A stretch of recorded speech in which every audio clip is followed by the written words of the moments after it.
My name is Maruf Sarwar, year 1, PGY 1.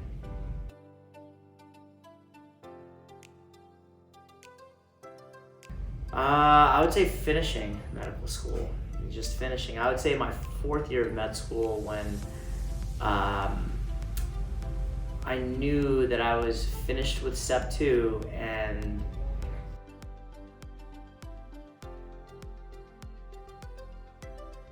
I think that a lot of that had to do with my parents. If I wasn't here, I really wanted to be a writer on The Simpsons.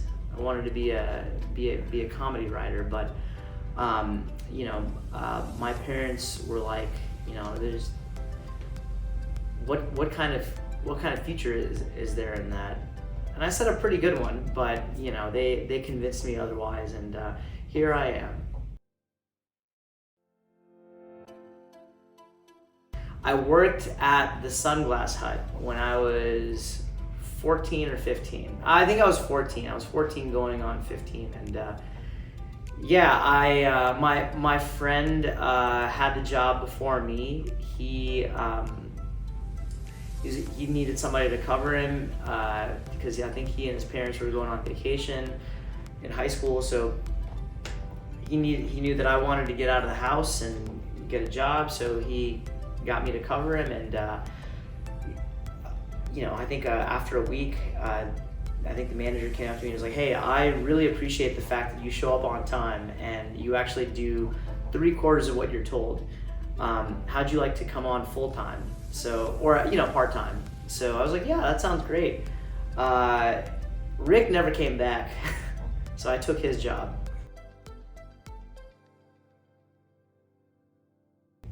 I would say Thanksgiving. I like side dishes. I'm a side dish kind of guy. So, yeah.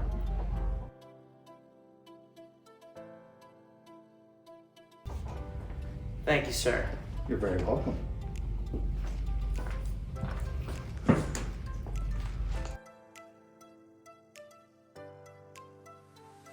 I would say just a medium roast black coffee.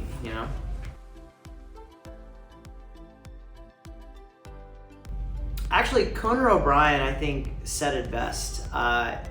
Nobody in life gets everything they thought they were going to get. But if you're kind to people and you work really, really hard, amazing things will happen. That's pretty good. He said that at the end of The Tonight Show when he had his last episode. I don't know. I'm a pretty bland guy. I mean, I don't really have a guilty pleasure. Oh, no, you know what? No, you know what? That's a lie. I love fast food. Like, I love TV. I love The Simpsons. And I love fast food. Man, I will crush some Big Macs. I will crush some Big Macs. I will crush some Whoppers. I will crush some BK Big Fish sandwiches.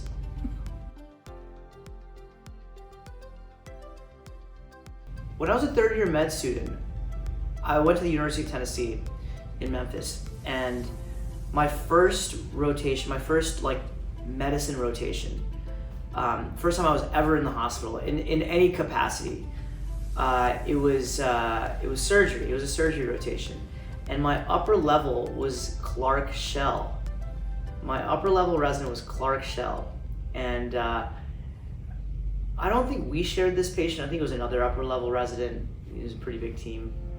But there was this patient who had pancreatic cancer. And, I being a 3rd-year med student who just took like step 1, I didn't know very much about pancreatic cancer, but I knew this guy's most likely gonna die. It doesn't have very long to live. But that was just like the textbook, right? I didn't really understand the gravity of this guy knowing that he's going to die. And it was really interesting because the first day I met this guy, I was expecting him to be just gloom and doom and, just lifeless and hopeless.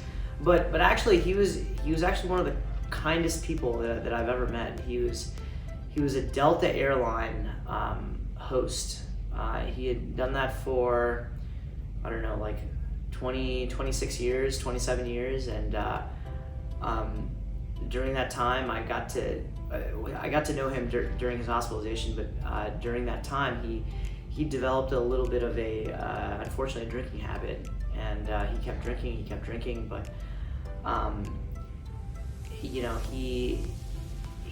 just kind of spiraled down, and then when he decided to pick himself up, it was a little too late, because he started, he quit drinking, and then I think like 3 or 4 months later, he noticed that his eyes were yellow, and he noticed he was really, really tired and fatigued, and that's when he went into the hospital. He was like, this may be related to drinking, but I'm not exactly sure. I quit drinking recently, and then that's when they did a scan and found the pancreatic mass. So anyways, that all being said, I feel like because he had that moment of clarity where he was like, man, I need to like change my life, be better for my family and all of this, and he just got smacked with this pancreatic cancer diagnosis. I think in a way, I think that I realized that his pancreatic cancer diagnosis actually saved his life, because it saved all of his